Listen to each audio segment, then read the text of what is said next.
Hello and welcome back to Drama Investigator. James Chihuahua's DMs recently got leaked. So for those of you who don't know, James has been accused of copying H3 Productions merch designs. There was a big drama that went down yesterday where the hosts of H3 Productions, Hila and Ethan, called out James for copying their merch, and then reselling it with his sister logo to his massive audience. Now Ethan's main concern was that because James has a far bigger audience base than H3, James's fans would start accusing H3 of copying James, even though it was James who copied H3.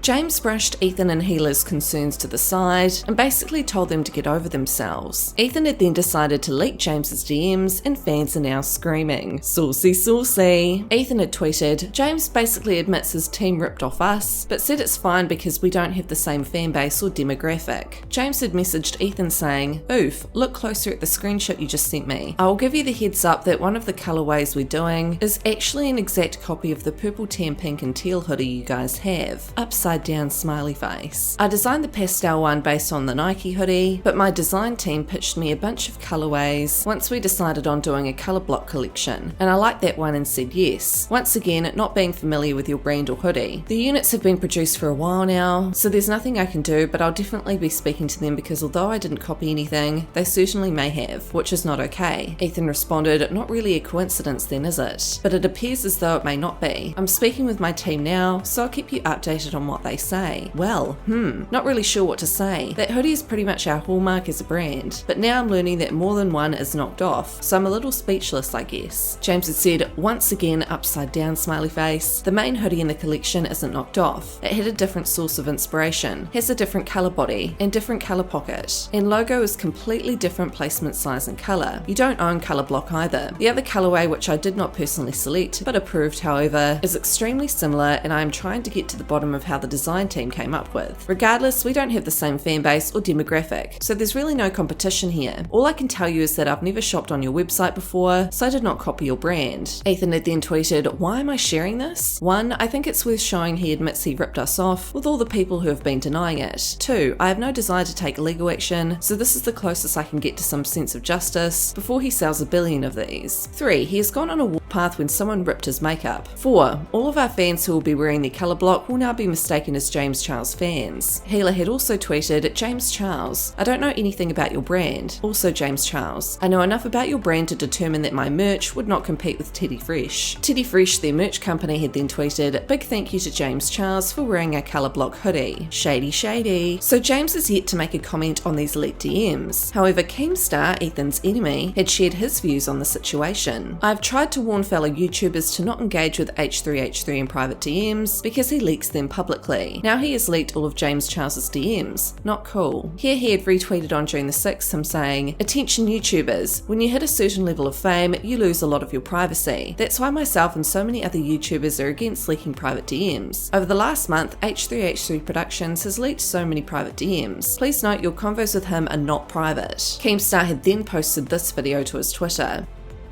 "Hey guys, I seen Ethan putting out this tweet saying, I have no interest in taking him to court. That's because you can't take James Charles to court.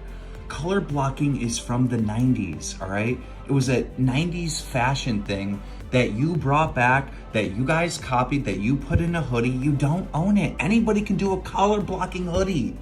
H3 doesn't own it, and he doesn't own colors, like colors in a yellow hoodie and blue here and yellow there. You can't own that pattern. Like, talk to a copyright like attorney or something, right?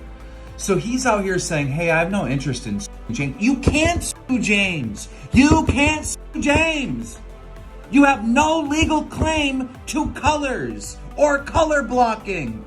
James Charles hoodies literally say sisters on them, right? There is going to be absolutely no way you can prove in a court of law that there is confusion in the marketplace because James has the same colors of you in a color blocking hoodie when it says sisters on the front of it. You have no legal claim. You have no court case. All you have is tears. And it's ridiculous to see some of these people online saying, oh yeah, well, James totally did rip him off. No, you can't rip off color blinding. You can't rip off an idea and a style that is from the 1990s. Thank you.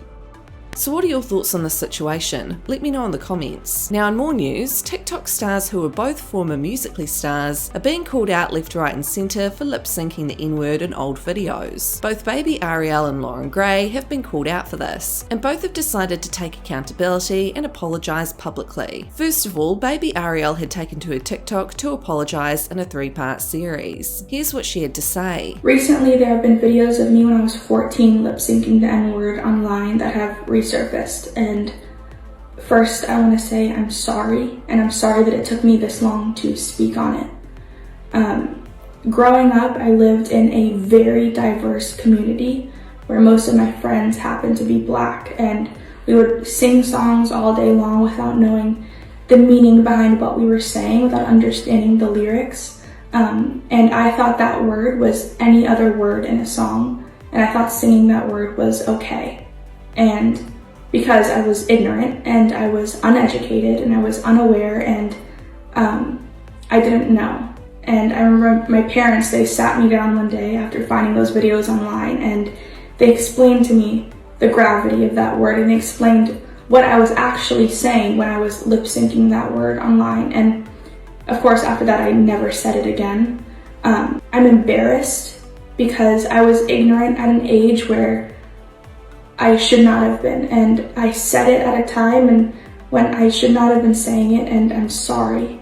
And what's hurting me really bad right now is that anybody would ever think that I love every single kind of person. I love all kinds of people. I love people of every color, of every sexuality, of everything. And I hope you guys know that, and I hope you guys feel that. And I hope you know that when I sang it, I just was so ignorant, and I'm sorry.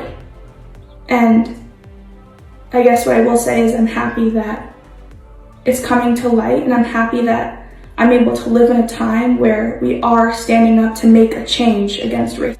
And I'm happy that I'm able to be a voice and advocate for change. I guess what I will say is I'm happy that it's coming to light, and I'm happy that I'm able to live in a time where we are standing up to make a change against racism. And I'm happy that I'm able to be a voice and advocate for change, because that's all I ever want to do is spread love and spread equality, and I want everyone to be viewed exactly the same.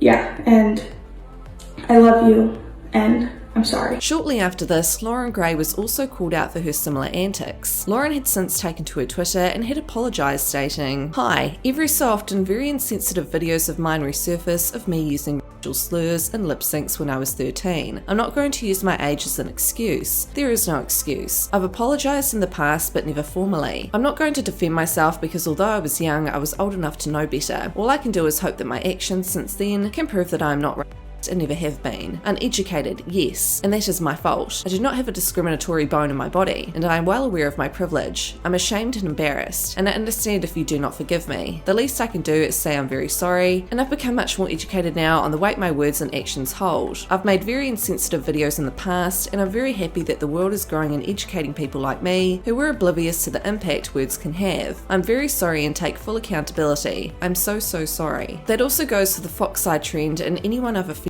by using those poses. I was unaware of the history, and once I was made aware, I stopped. There's so much happening in the world, and I want to be a positive place on the internet. That has always been my goal, and I've made several mistakes that I'm not proud of. I always try to use my platform to speak on things that matter, and I need to be more diligent in doing so. Thank you for holding me accountable. Love you. Now, fans of both baby Ariel and Loren Gray don't believe that these apologies are genuine. It appears in the eyes of many that this is just a way to acknowledge what's being said about them at the moment. For example, in Loren's apology, she didn't even specify who she was apologising to. So what are your thoughts on both of their apologies? Let me know your thoughts in the comments.